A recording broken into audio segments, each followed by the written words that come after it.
The scorching Ouagadougou sun beat down mercilessly on the dusty training ground as Marcus Chen adjusted his pristine black belt one final time. The leather was imported from Italy, handcrafted by artisans who specialized in championship-grade equipment. His athletic wear, compression shirt, performance shorts, and custom training shoes had cost more than most families in this neighborhood earned in 6 months. The fabric promised moisture-wicking technology and temperature regulation, innovations that seemed almost comical in the oppressive heat of the Burkina Faso capital. His expensive athletic wear stood out sharply against the modest surroundings of the local community center, a weathered concrete building that had served the neighborhood for 3 decades. Cracks ran along its walls like tributaries on an ancient map, each one telling stories of resilience against the elements. The smell of red earth and acacia trees mixed with his imported cologne, a signature scent that had become his trademark at international competitions. He had built his reputation on a foundation of technical perfection and psychological warfare. His journey from a middle-class suburb in Vancouver to international martial arts stardom had been methodically planned and ruthlessly executed. 3 world championships, endorsement deals with major sports brands, and a social media following that exceeded 2 million had convinced him that he understood combat in all its forms. His documentary series, Chen's Global Dojo, showcased him traveling the world, challenging local fighters, and consistently proving the superiority of modern, scientific martial arts over traditional techniques.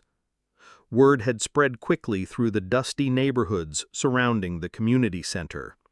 A 3-time international champion had come to demonstrate real martial arts to the locals. Children abandoned their games of football played with balls made of rags and plastic bags. Vendors left their small stands unattended, drawn by curiosity and the promise of free entertainment.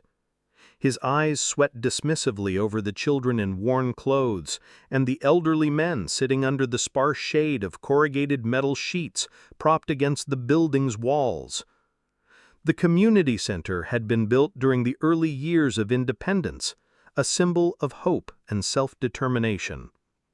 Its concrete walls had absorbed decades of community meetings, wedding celebrations, funeral gatherings, and political discussions that shaped the neighborhood's collective consciousness. Now it served as the backdrop for what Marcus assumed would be another chapter in his ongoing documentation of global martial arts dominance. "This would be easier than I thought," Marcus mused as he surveyed the modest gathering. His previous stops in Thailand, Brazil, and the Philippines had yielded similar results. Impressive footage of him systematically dismantling local traditions with superior technique and conditioning. His YouTube channel thrived on these cultural confrontations, each video garnering millions of views from audiences hungry for validation of Western superiority.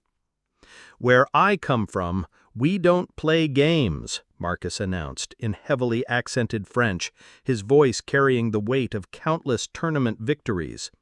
His French was competent, but flavored with the arrogance of someone who had never bothered to truly understand the cultures he visited.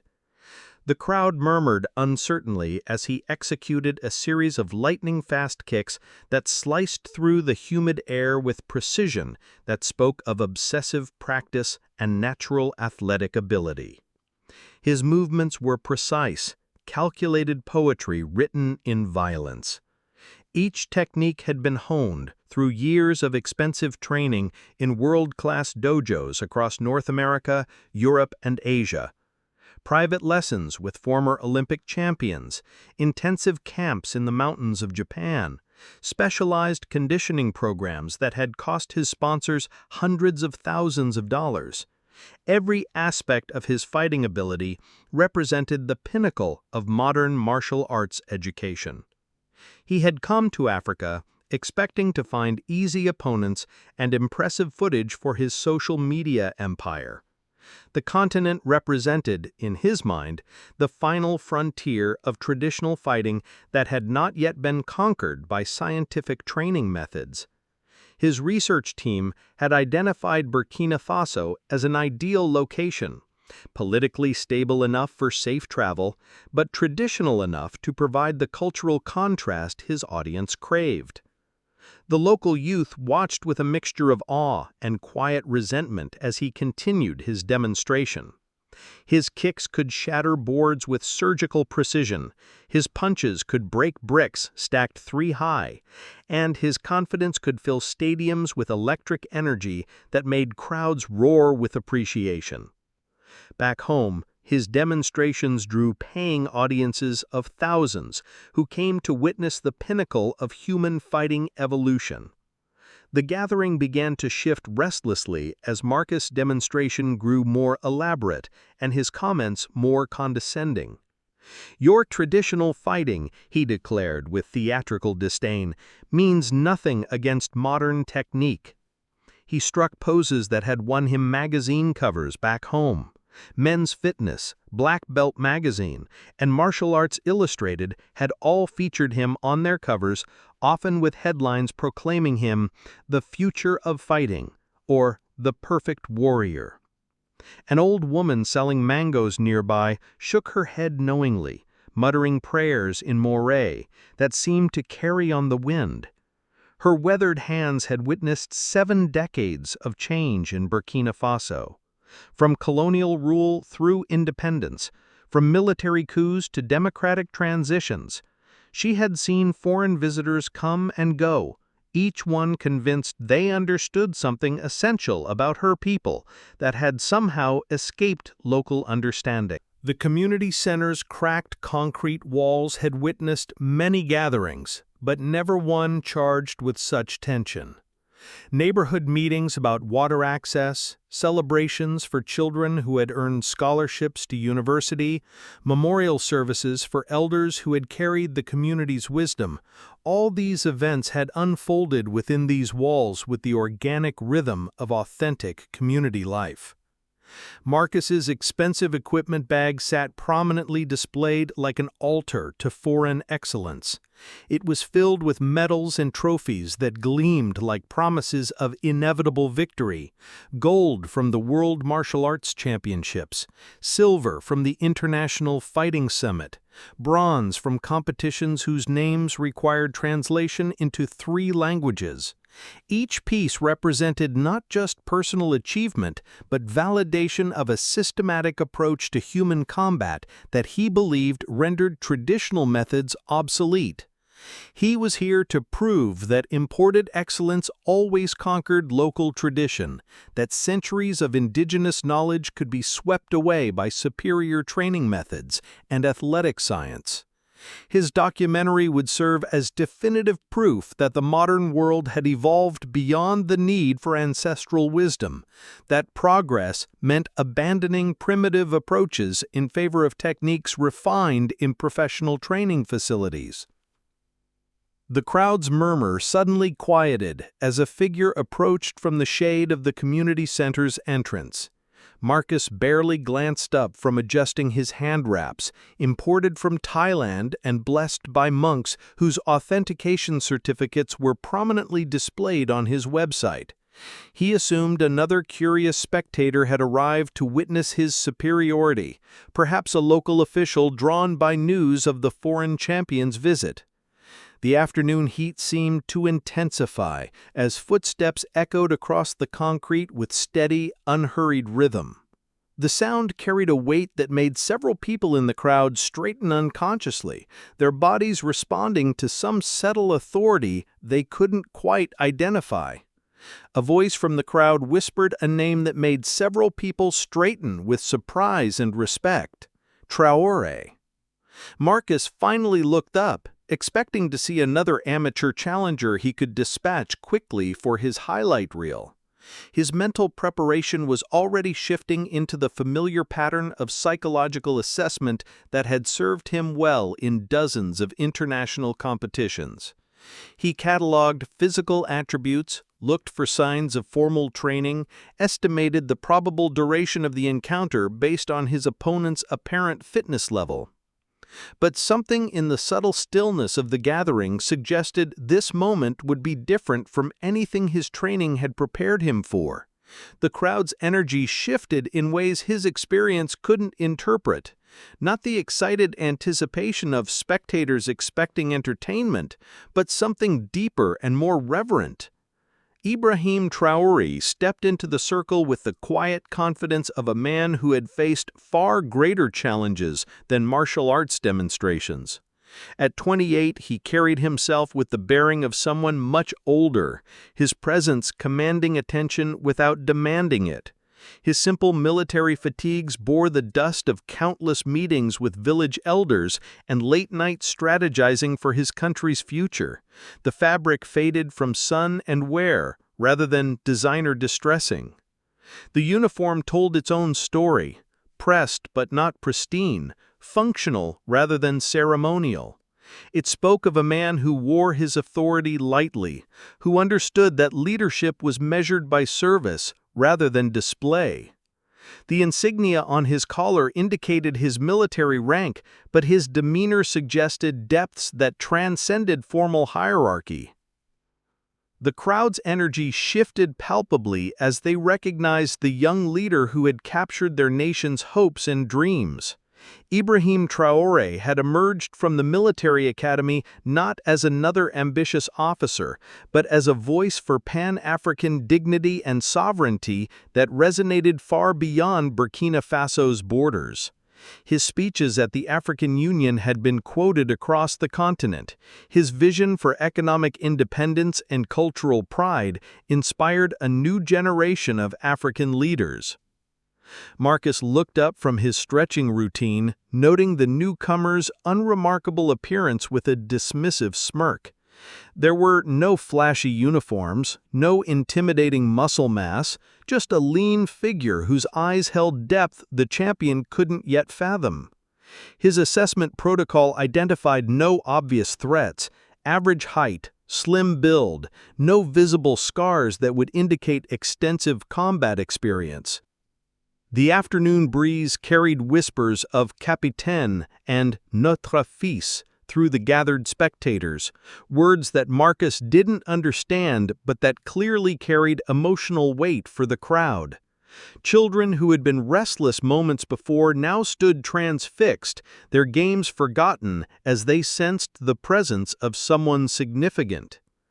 "I hear you're looking for a real challenge," Ibrahim said quietly, in perfect French. His voice carried none of the bravado Marcus expected from local competitors. The accent was educated, refined by years of military training and international diplomacy, but it retained the musical cadence that marked him as authentically African rather than foreign educated. The martial arts champion sized up his new opponent, cataloging what he saw as obvious disadvantages in his mental checklist of fighting factors. No visible training scars that would indicate years of serious combat practice. No fighter's build, the thick neck, overdeveloped shoulders, and calloused hands that marked professional combatants. No expensive gear or equipment that would suggest access to world-class training facilities.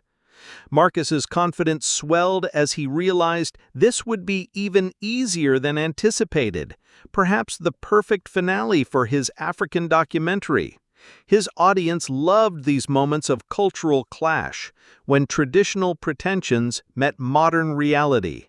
The viewing statistics proved that nothing engaged his followers like watching him systematically dismantle indigenous fighting traditions with superior technique and conditioning. Ibrahim's hands remained relaxed at his sides, showing none of the defensive postures Marcus had studied in countless opponents across 3 continents. His stance was casual, almost conversational, lacking the coiled tension that marked experienced fighters preparing for conflict. To Marcus's trained eye, this appeared to be exactly what he had hoped for: an untrained enthusiast whose courage exceeded his capabilities. The crowd began to press closer, sensing something significant was about to unfold. Even the children stopped their restless movement, instinctively understanding they were witnessing a moment that would be remembered and retold. The elderly woman selling mangoes began murmuring prayers that seemed to drift on the hot afternoon air like incense. Marcus stood and cracked his knuckles theatrically, his championship rings catching the harsh sunlight like warnings of impending defeat. Each ring represented a different victory: the World Championship in Bangkok, the International Tournament in Sao Paulo, the Continental Championships in Berlin. Together, they formed a catalog of conquered opponents and demolished traditions. "You sure you want to do this, friend?" he asked with practiced condescension, already composing the social media caption for his inevitable victory video. His tone carried the patronizing warmth of someone offering a gracious exit before inevitable embarrassment, the same voice he had used with dozens of overconfident challengers who had learned painful lessons about the difference between confidence and competence. Ibrahim simply nodded, stepping fully into the makeshift ring with movements that seemed ordinary yet somehow commanded respect. There was no wasted motion, no nervous energy, just the calm purposefulness of someone who had made a decision and committed to its consequences. The gathered Burkinabe citizens began forming a wider circle, their faces reflecting a mixture of concern and quiet anticipation. An elderly man clutched his prayer beads tighter, whispering ancestral invocations that had protected warriors for generations. The very air seemed to thicken with expectation as two vastly different worlds prepared to collide. Marcus exploded into action with the speed and precision that had made him legendary in fighting circuits across 4 continents. His opening combination was a blur of calculated violence, a feint with his left hand designed to draw attention upward, followed by a devastating roundhouse kick aimed directly at Ibrahim's head. The technique was flawless, a masterpiece of timing and biomechanics honed through thousands of hours of practice and perfected in championship rings where hesitation meant defeat. The combination had ended professional fights in under 10 seconds. The feint created a brief moment of confusion in his opponent's defensive positioning, while the kick delivered enough force to render most men unconscious. It was Marcus's signature opening, the technique that had launched his career and established his reputation as someone who finished fights quickly and decisively. The crowd gasped as the kick connected with Ibrahim's cheek with a sickening crack that echoed across the training ground like a rifle shot. The impact was perfect, foot meeting target with the precision of a surgeon's scalpel and the power of a sledgehammer. Ibrahim stumbled backward, blood immediately trickling from his split lip as Marcus landed in his signature victory stance, arms raised in triumphant celebration. The champion's confidence soared as he surveyed what appeared to be another conquered opponent. The technique had worked exactly as designed, delivering maximum psychological impact along with devastating physical damage. His training had taught him that most fights were won in these opening moments, when the difference between professional preparation and amateur enthusiasm became brutally apparent. "Stay down, friend," Marcus called out with mock concern, his voice carrying the arrogance of someone who had never met an opponent he couldn't break within the first exchange.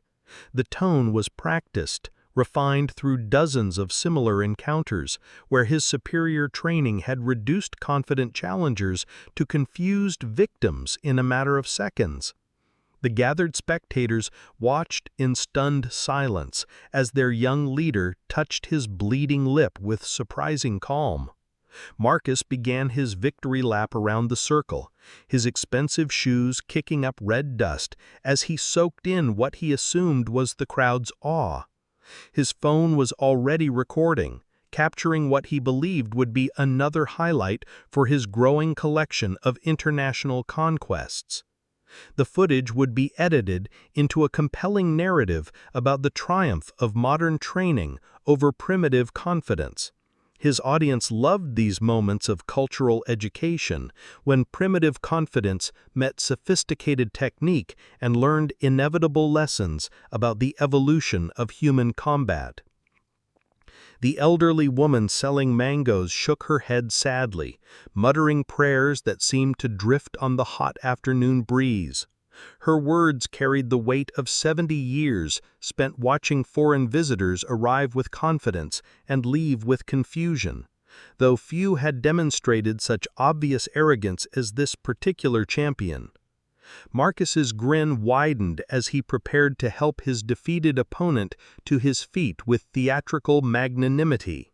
The gesture would complete the narrative arc his audience expected: decisive victory, followed by gracious sportsmanship that proved the superiority of his approach extended beyond mere fighting technique to encompass character and wisdom. But something was wrong. Ibrahim wasn't staying down as every other opponent had done after absorbing such a devastating blow. Instead, he was slowly straightening, wiping the blood from his mouth with the back of his hand, like a man who had endured far worse than a martial artist's perfectly executed kick. The crowd's silence deepened, taking on a quality that made Marcus's celebration falter slightly around the edges. This wasn't the awed quiet he expected from spectators who had witnessed superior technique, but something that felt almost sacred in its intensity.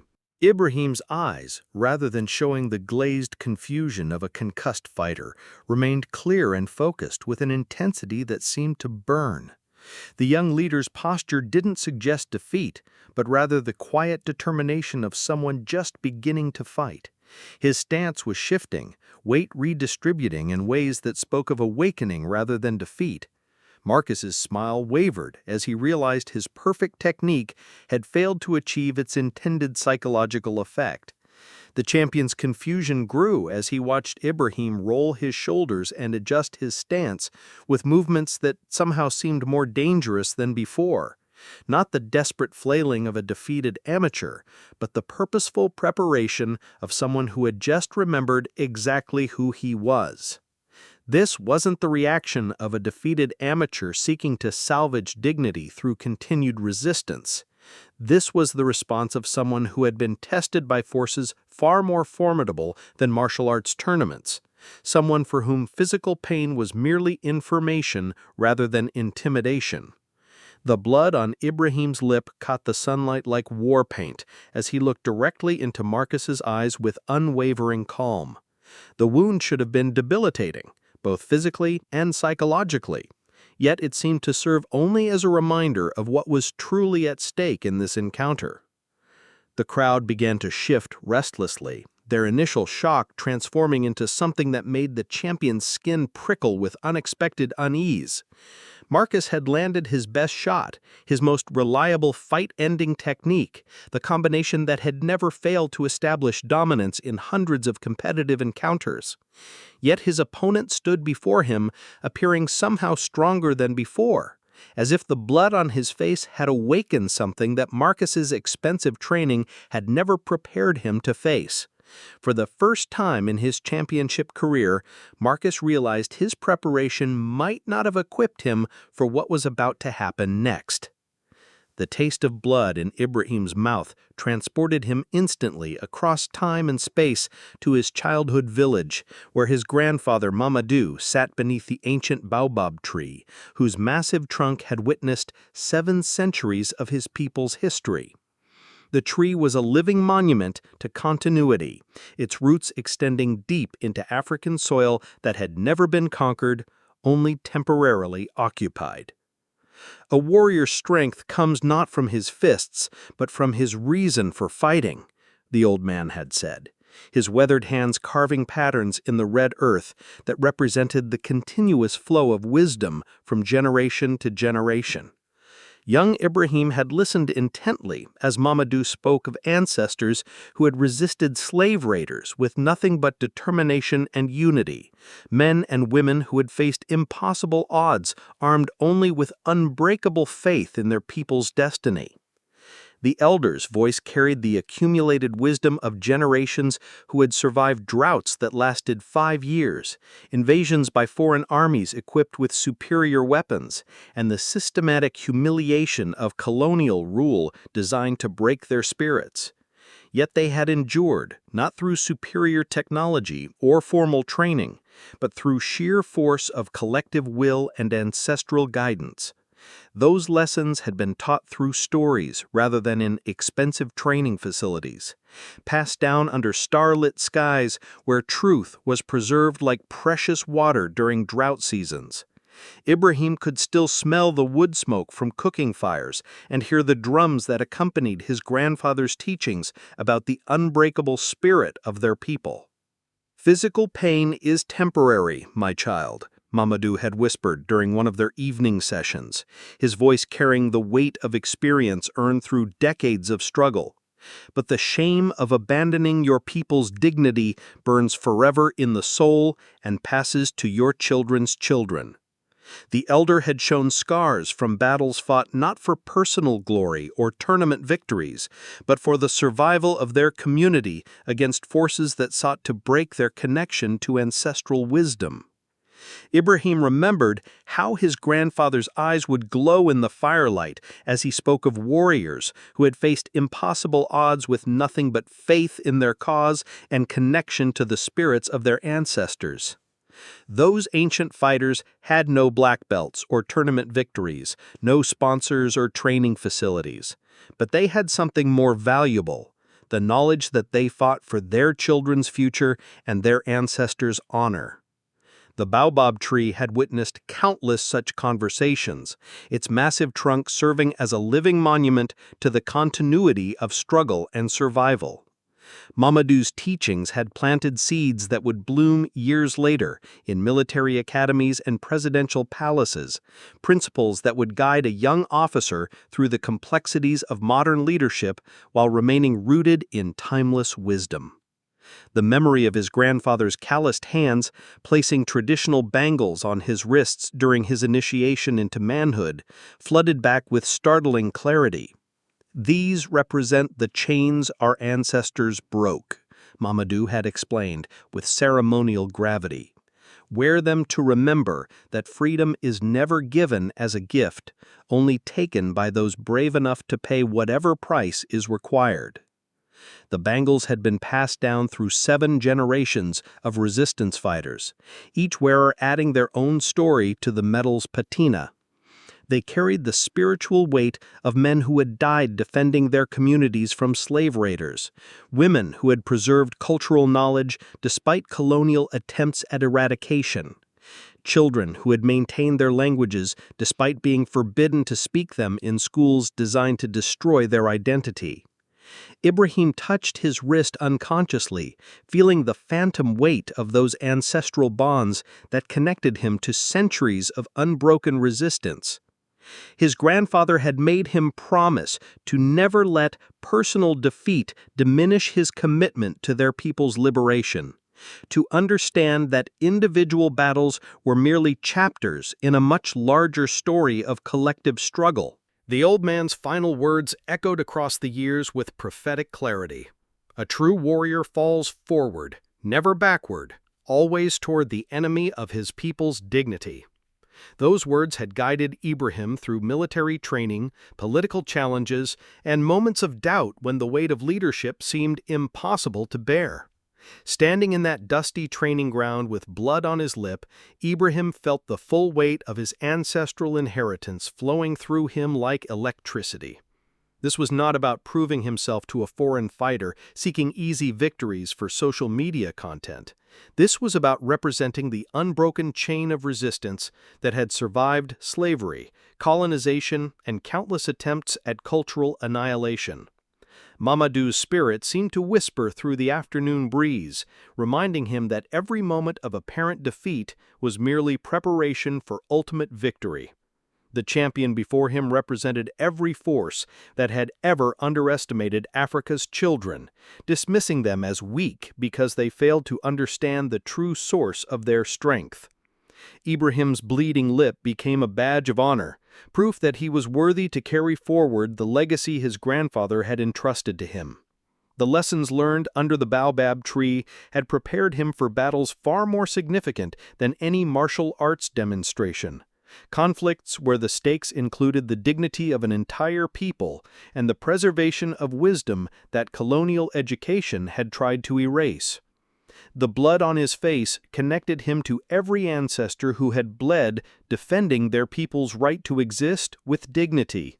Each drop was a prayer, each moment of pain a communion with spirits who had faced far worse and emerged victorious through faith in something greater than individual strength. Marcus watched in growing bewilderment as Ibrahim's entire demeanor began to transform before his eyes. Like a man awakening from peaceful sleep into a state of absolute clarity, the young leader's stance shifted subtly, his weight redistributing in ways that spoke of instinctive understanding rather than formal training. There was something deeply unsettling about the way Ibrahim moved now, not with the flashy aggression Marcus expected from fighters seeking revenge after being bloodied, but with the quiet confidence of someone who had just remembered exactly who he was and what he represented. The crowd's energy intensified, their whispers carrying words like ancestral strength and the blood of warriors in languages the champion couldn't understand. Marcus felt his championship instincts beginning to scream warnings as he realized this was no longer the same opponent he had easily kicked moments before. The afternoon sun seemed to cast longer shadows, as if time itself was slowing to witness something extraordinary unfolding on this dusty patch of earth. The bleeding had stopped naturally, but Ibrahim made no move to wipe away the blood that had dried on his chin like ceremonial markings worn by warriors preparing for sacred combat. His eyes held a depth that made Marcus increasingly uncomfortable. Not the glazed confusion of a concussed fighter struggling to maintain consciousness, but the focused intensity of someone who had found his true purpose in this moment and would not be deterred from fulfilling it. "You know, my grandfather once told me about men who mistake technique for strength. The words were spoken without malice, almost conversationally, but they carried an undertone that made Marcus's skin crawl with inexplicable dread. The champion found himself studying his opponent's face more carefully, searching for signs of the easy victory he had been expecting to claim for his documentary footage. But Ibrahim's expression revealed only the patient calm of someone who had just realized the true nature of the contest he was facing. Someone who understood that this moment transcended sport and entered the realm of cultural confrontation.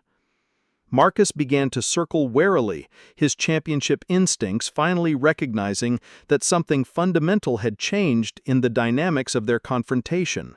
Every movement Ibrahim made now seemed purposeful and economical, like a man conserving energy for a battle that would require everything he possessed and more.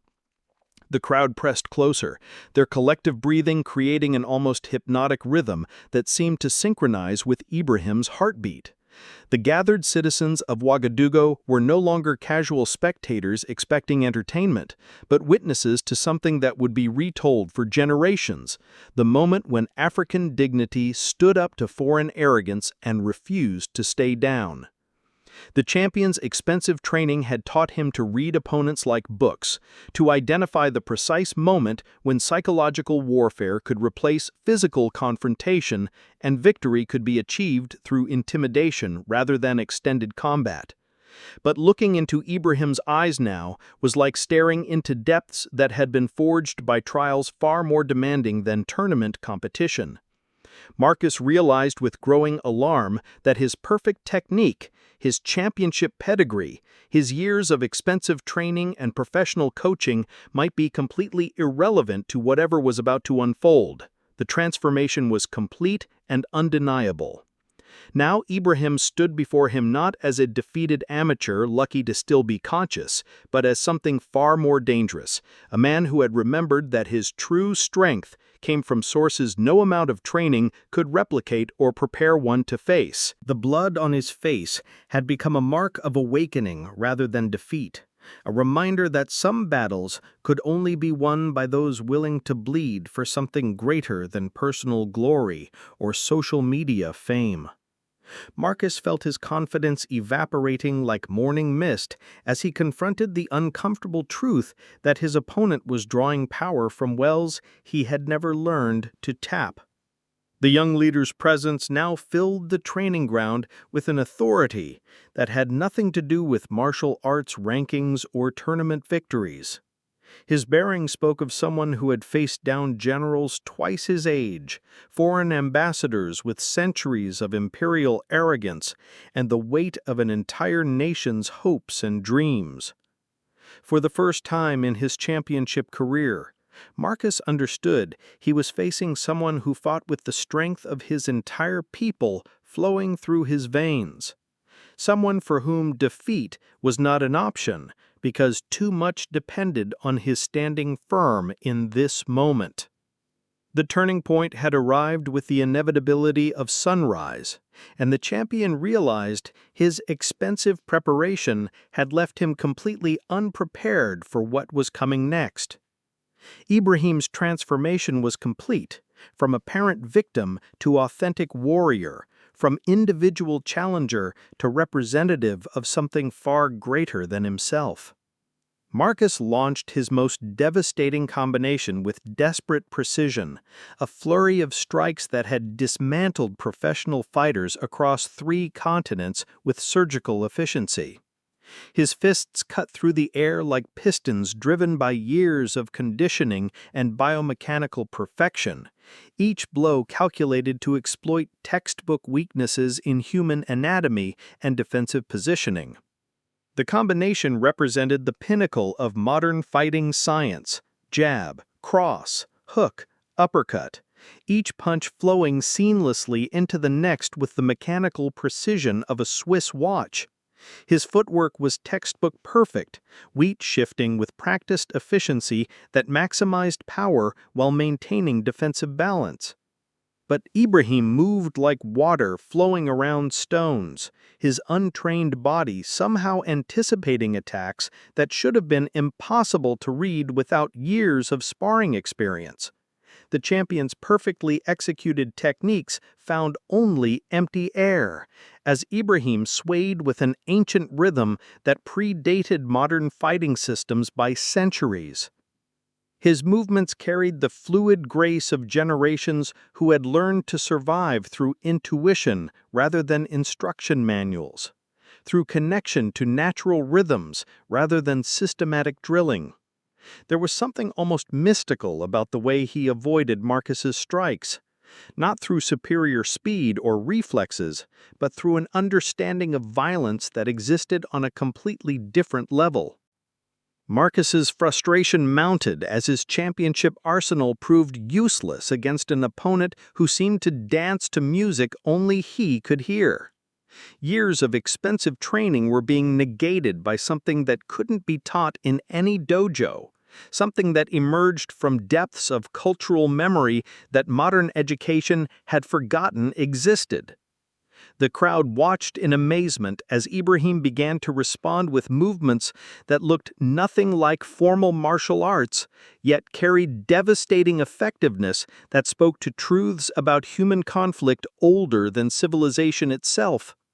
His counterattacks came from angles Marcus's expensive training had never covered, flowing with the natural efficiency of a farmer's scythe cutting grain. There were no flashy kicks or tournament-worthy combinations designed to impress judges or generate highlight reels. Instead, Ibrahim's responses emerged from some deeper understanding of human conflict, techniques that existed outside the comprehensive catalog of fighting systems Marcus had studied across 5 continents. The young leader fought like his ancestors had fought, not to impress judges or win trophies that would gather dust in trophy cases, but to protect what they held sacred. Every movement carried the weight of survival, the economic violence of people who understood that wasted motion meant death for their families and communities. Marcus found his textbook defenses crumbling against techniques that existed outside his comprehensive knowledge of fighting systems.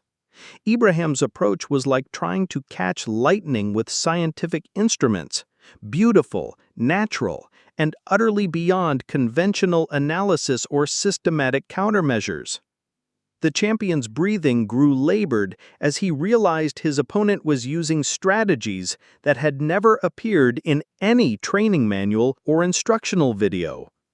His expensive education was being systematically dismantled by wisdom that never needed formal instruction, only the unbreakable will to protect one's people against forces that sought their destruction. Ibrahim moved with the patient persistence of erosion wearing down mountains over geological time, each action building toward an inevitable conclusion that Marcus couldn't predict or prevent through any technique in his extensive arsenal. His strikes came not with the explosive power Marcus expected from trained fighters, but with the steady force of rivers carving canyons over millennia.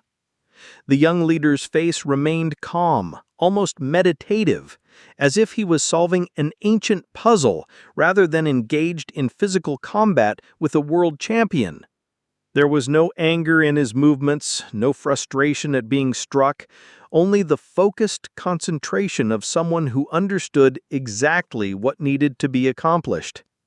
Marcus's championship rings felt suddenly heavy on his fingers, meaningless decorations that carried no weight against someone who fought with the accumulated wisdom of his people. Ibrahim's movements began to tell a story that transcended sport and entered the realm of cultural expression. Each gesture connected to traditions that had kept his people alive through centuries of seemingly impossible challenges.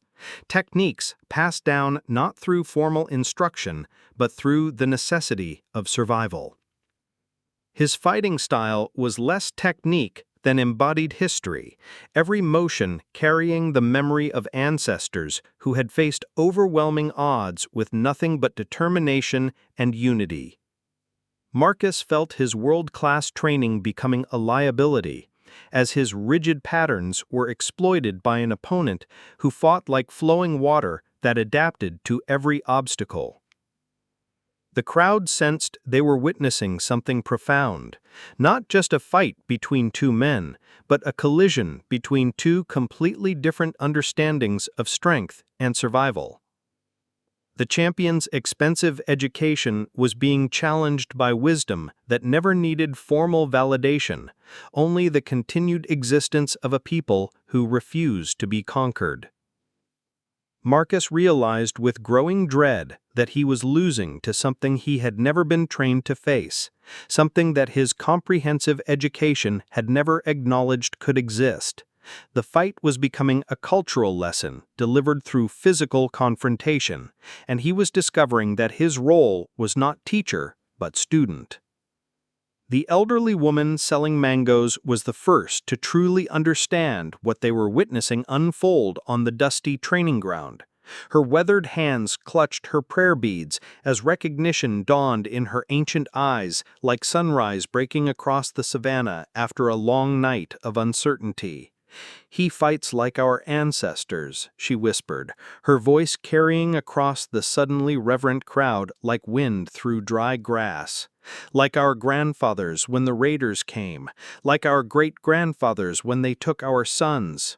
Her words held the weight of 70 decades spent watching her people's dignity challenged and defended. The children who had been restless moments before now stood transfixed, instinctively sensing they were seeing history unfold in real time. Even those too young to understand the words being spoken could feel the electric energy that transformed casual entertainment into something approaching sacred ceremony.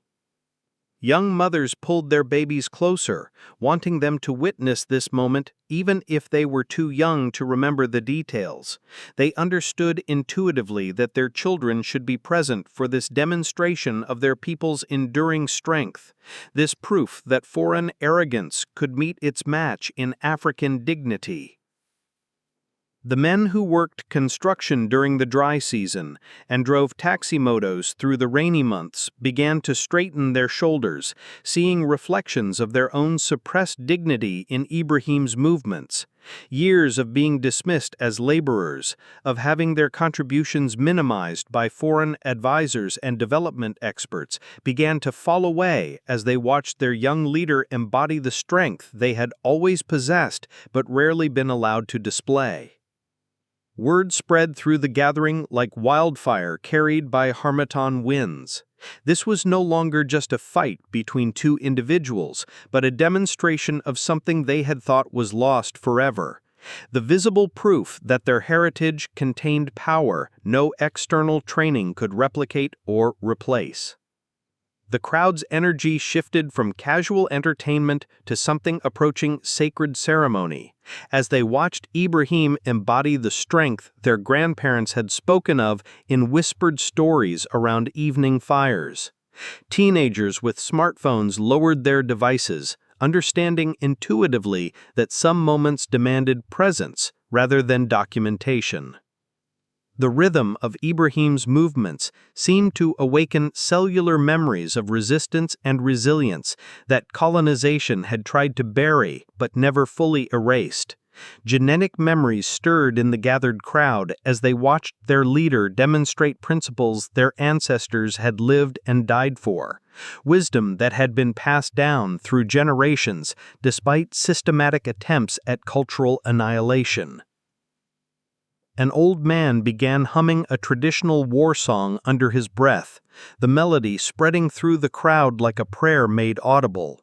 The tune was ancient, older than written history, carried in the collective memory of people who preserved their culture through oral tradition when written language was forbidden to them. The very air seemed charged with the collective realization that they were watching their heritage prove itself against foreign dismissal.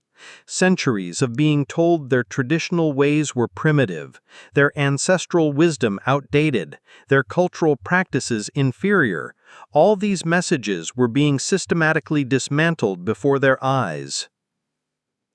The gathered Burkina Faso citizens began to see themselves reflected in their young leader's refusal to stay defeated when struck by superior foreign technique. His rising from the champion's perfect kick became symbolic of their own resilience in the face of economic exploitation, cultural dismissal, and political interference from forces that considered them inherently inferior. Children who had never heard the old stories began to understand them through Ibrahim's actions, watching him demonstrate that their people's strength had never truly been conquered, only temporarily suppressed by circumstances beyond their control. The crowd pressed closer, forming a tighter circle that felt more like a protective embrace than mere spectatorship. Their physical positioning created a sacred space where ancestral wisdom could confront modern arrogance on equal terms, where traditional strength could prove its enduring relevance.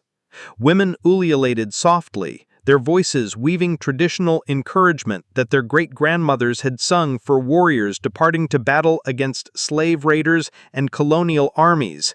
The sounds carried genetic memories of support for those who fought not for personal glory, but for the survival and dignity of their entire community. Marcus's expensive equipment and championship credentials suddenly seemed as foreign and irrelevant as colonial medals displayed in European museums, symbols of a power structure that had never truly understood the people it sought to dominate. The spectators realized they were watching their own dignity being defended by someone who understood what he was truly fighting for. The training ground had transformed into a sacred space where ancestral wisdom confronted modern arrogance on terms that transcended sport and entered the realm of cultural reclamation. The collective awakening rippled through the crowd like dawn breaking across the savannah, illuminating truths that had been obscured by decades of foreign influence and systematic efforts to undermine their self-confidence. Voices began calling out Ibrahim's name, not as fans cheering an athlete performing for entertainment, but as a people recognizing their champion in the truest sense, someone who embodied their values and fought for their collective dignity rather than individual recognition. The gathering transformed from curious onlookers into witnesses of their own cultural resurrection, understanding that this moment would be retold for generations as the day their strength proved itself against those who had dismissed it as primitive. Marcus's confident predictions and social media ambitions seemed suddenly pathetic against the backdrop of this organic celebration of African resilience and wisdom.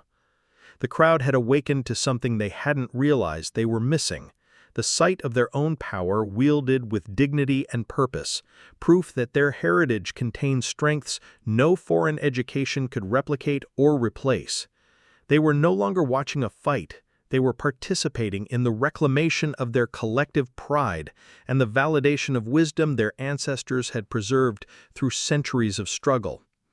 Marcus's hands began to tremble as the weight of his profound miscalculation settled over him like a suffocating blanket of shame and growing understanding. His championship rings felt certainly heavy, meaningless trinkets that carried no value in the face of what he was witnessing unfold before him and the crowd of people whose strength he had so thoroughly underestimated.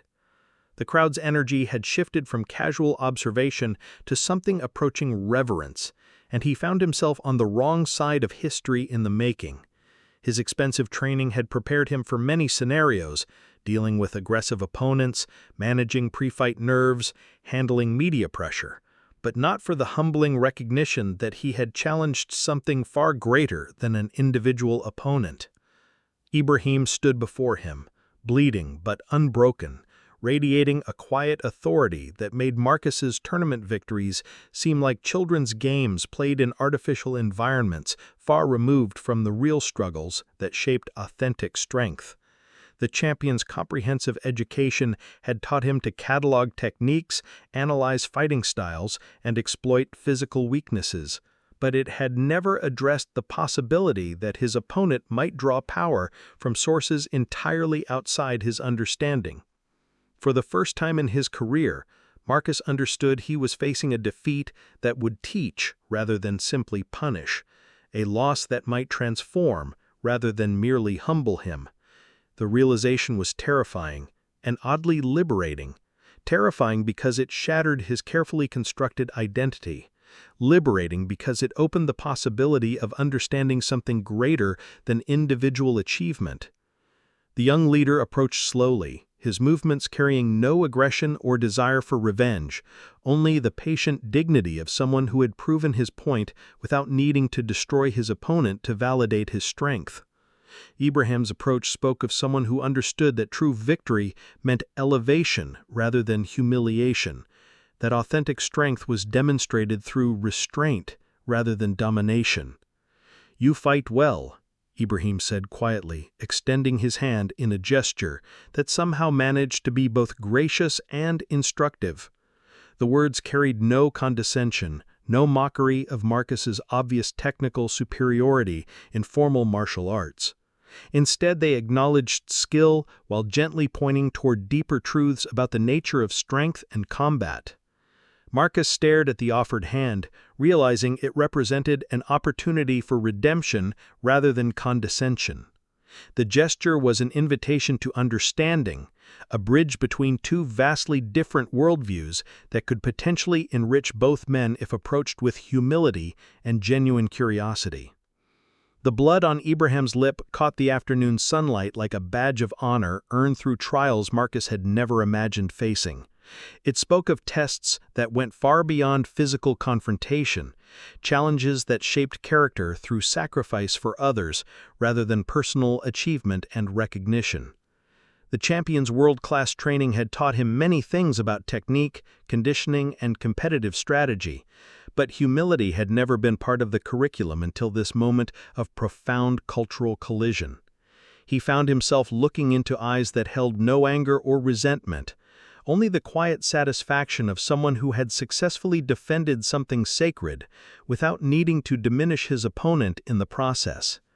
The crowd watched in hushed silence as Marcus slowly removed his black belt, the fabric that had defined his identity for over a decade, suddenly feeling like a costume he had outgrown. The gesture was spontaneous, emerging from some deep recognition that his achievements, while real, represented only one narrow understanding of strength and mastery. "He came here thinking I knew what strength meant," he admitted, his voice barely audible above the whispered conversations in languages he couldn't understand, but whose tone spoke of hope and recognition. The admission cost him greatly. His entire public persona was built on unshakable confidence and superior knowledge. Ibrahim's expression softened with something approaching compassion as he watched the champion confront the limitations of his expensive education. The young leader had learned long ago that true victory meant elevating others rather than diminishing them, that authentic leadership required the wisdom to transform opponents into allies rather than simply defeating them. Marcus felt years of arrogance melting away as he realized he had been given a gift disguised as defeat. The hand Ibrahim extended was not charity or condescension, but an invitation to understand strength through a completely different lens, one that emphasized service over domination, collective dignity over individual achievement. The handshake that followed lasted longer than either man expected, carrying the weight of cultural bridges being built in real time. Two worldviews, seemingly incompatible, found common ground in mutual respect and the recognition that both men could learn from this encounter. Marcus looked around at the crowd that had witnessed his humiliating and saw not mockery or celebration of his defeat, but the patient hope of people willing to teach if he proved willing to learn with genuine humility and respect for their wisdom. "Your grandfather," Marcus said slowly, the words emerging from some deep place of recognition. "He sounds like he was a wise man." The statement acknowledged not just Ibrahim's family heritage, but the entire system of knowledge transmission that had shaped the young leader's understanding of strength and responsibility. Ibrahim smiled, the first genuine warmth he had shown since the confrontation began, and nodded toward the ancient baobab tree visible in the distance, its massive canopy a living symbol of continuity and endurance that no foreign influence could replicate or replace. The champion realized he had received something more valuable than any tournament trophy, the opportunity to understand that respect was earned not through dominance or superior technique, but through recognizing the strength that exists in traditions he had been too arrogant to acknowledge or attempt to understand. For the first time in his life, Marcus understood that losing could be the beginning of truly winning, that defeat could open doors to wisdom that victory had kept locked. His transformation had begun in the dust of an African training ground, witnessed by people whose strength he was only beginning to comprehend. 5 years later, Marcus Chen stood before a packed auditorium in Beijing, but the expensive suits and corporate sponsorships felt hollow compared to the memory of a dusty training ground in Ouagadougou, where he had learned the most important lesson of his life. That day, he told the silent crowd, his voice carrying a humility that had transformed him from an arrogant champion into a bridge between worlds. "I learned the difference between fighting and true warriorship from a man who had never set foot in a professional dojo." His story now traveled continents, not as boasting about his achievements, but as inspiration for understanding strength in its many authentic forms. The scar on his knuckle from that afternoon, received not from Ibrahim but from his own humbled fist striking the ground in recognition of his arrogance, reminded him daily that some lessons could only be learned through the complete dissolution of pride and the willingness to be taught by those he had dismissed. His martial arts schools now taught something unprecedented in the world of professional combat sports: the integration of technical skill with ancestral wisdom he had discovered bleeding in African dust under an unforgiving sun. Students came not just to learn techniques, but to understand the deeper principles of why and for whom one chooses to fight. The black belt he had once worn with such arrogance now hung framed beside a photograph of Ibrahim beneath the baobab tree, a daily reminder of the moment when his education truly began. The image captured not victory or defeat, but the beginning of mutual understanding between two vastly different approaches to strength and leadership. Meanwhile, Ibrahim Traoré continued to address the African Union and international forums, his words carrying the same quiet authority that had transformed a simple confrontation into a legend that spread far beyond Burkina Faso's borders. True strength, he told assembled leaders from across the continent, reveals itself not in domination of others, but in the courage to stand for principles that transcend personal glory and serve something greater than oneself. The blood he had shed that day had become symbolic currency in a larger struggle for continental dignity and self-determination. His presidency had been built on foundations deeper than political maneuvering. The same ancestral wisdom that had guided him through that unexpected test continued to inform policies that prioritized African solutions to African challenges. Children across Burkina Faso and beyond now grew up hearing the story of their leader who had faced foreign arrogance with nothing but inherited strength and unshakable faith in his people's dignity. The tale was told in schools, around family dinner tables, and in community gatherings where elders shared wisdom with younger generations eager to understand their heritage. The training ground had become an unofficial pilgrimage site where young people came to understand that their heritage contained power no external training could replicate or replace. Visitors from across Africa and beyond arrived seeking to understand how traditional wisdom had proven itself against modern arrogance in such a dramatic and transformative way.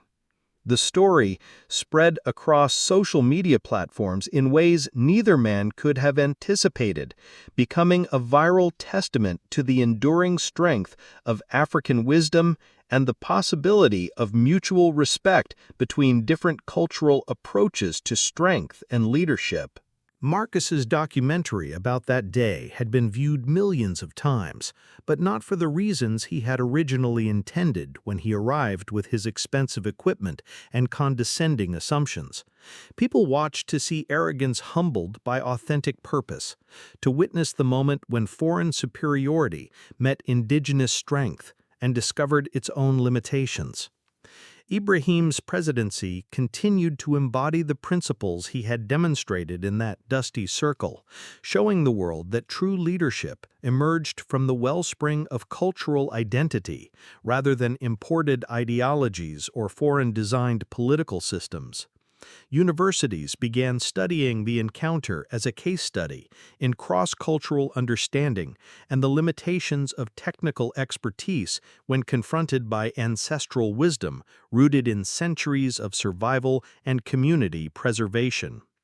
The baobab tree, where Ibrahim's grandfather had taught him, still stood, its branches now sheltering a new generation, learning the same timeless lessons about dignity, resistance, and the strength that comes from fighting for something greater than personal achievement. Both men had been forever changed by those few minutes when traditional strength, proved itself against modern arrogance, when two worldviews collided, and discovered that mutual respect was possible if both parties approached the encounter with genuine openness to learning.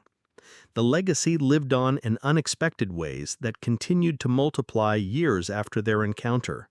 Marcus's students learned to honor their opponent's traditions and understand the deeper purposes behind their training, while Ibrahim's policies reflected the patient wisdom of elders who had survived by understanding that true victory meant lifting others rather than defeating them. The training ground where it all began had been converted into a cultural center where young Africans learned both modern skills and traditional values, where visitors from around the world came to understand how a simple confrontation had revealed profound truths about respect, heritage, and the multiple forms that authentic strength could take. The story had transcended its humble beginnings to become a bridge between cultures, proof that authentic encounters could transform both participants into better versions of themselves when approached with humility and genuine respect for what each tradition offered to human understanding. Marcus and Ibrahim had unknowingly created a moment that would inspire generations to seek strength not in domination, but in the courage to honor what their ancestors had preserved through centuries of struggle, challenge, and ultimate survival against overwhelming odds. Their brief encounter had become eternal, a testament to the transformative power of truth meeting arrogance and emerging victorious through simple, unbreakable dignity rooted in something far greater than individual achievement or recognition.